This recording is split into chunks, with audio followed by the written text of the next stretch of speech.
I'm Rick Dalton. It's my pleasure, Mr. Schwartz. Call me Marvin. Put it there.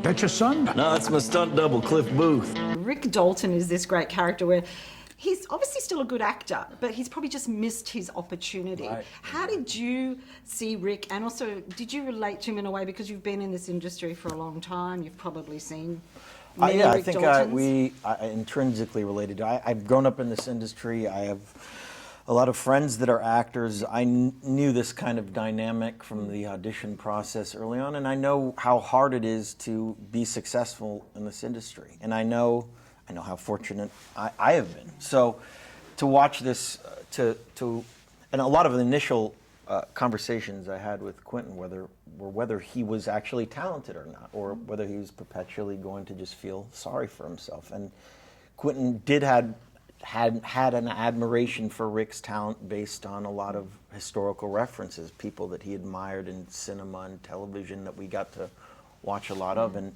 it's just a matter of Rick's potential to push himself further and to stop wallowing in his own self-misery. It's official, old buddy. Well, has been.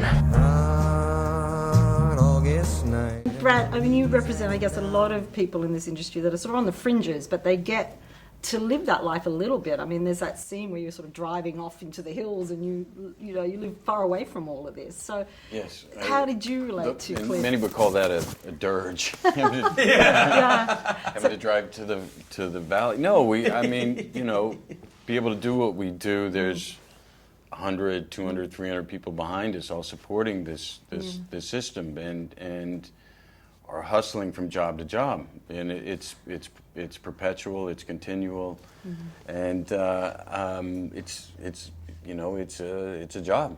I love the chemistry between the two of you. I know it's the first time you've worked together on screen, but there's just this sort of natural friendship. It's just so alive on the screen. Where did that come from? I think we both and sort of instinctively understand that dynamic, that relationship of how isolating this industry can be, being on sets months at a time, disconnected from your family and friends, and those professional relationships kind of do turn into family. They become everything to you while you're there. And that was what was amazing about doing this movie. We got this rich backstory of our history before we even wound up on set, and the second we sort of showed up together, we just knew this dynamic. There was nothing to kind of rehearse in a weird way. Yeah. And I like the guy. He's all right. Pretty likable. He's all right. We get into a fight, I accidentally kill you, I go to jail.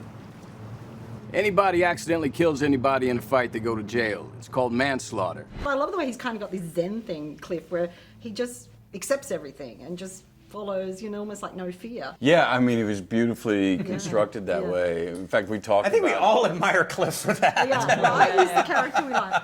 And we've all talked about, we talked about it, all characters, kind of make up a singular individual. The things, the discussions that go on our mind, the debates, throughout the day, that we are all these people at one time or another. Some of us more Cliff, some of us more Rick, some of us, more Sharon.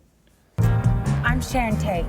I'm in the movie. You're in this? That's me. I play Miss Carlson, the klutz. And we know so much about Sharon Tate, but mostly you know how things ended with Sharon, and I really felt like you just brought her alive. There was this joy, there was this innocence, there was this beautiful capture of Sharon Tate. So can you talk about that, playing Sharon? Yeah, I mean, it was an absolute delight, and most importantly, that it was so evident that that's what Quentin wanted her to be on screen. It was there on the page, and such a joy for me to get to execute in that way, because by all accounts she was this shining light, this amazing, vivacious, gorgeous on the inside and out woman who had this amazing life. And yes, it was cut short, but it's I think part of the tragedy is that we remember that part of it and forget to kind of appreciate the woman she was. Yeah, and that was important to you too, to make Sharon. The most important in a way, where it's like I had a story to tell and I wanted to tell the story, but there also was an agenda to the movie to give this woman who's, for the most part, the world has defined her by her tragic death, and to show that there was a life before that.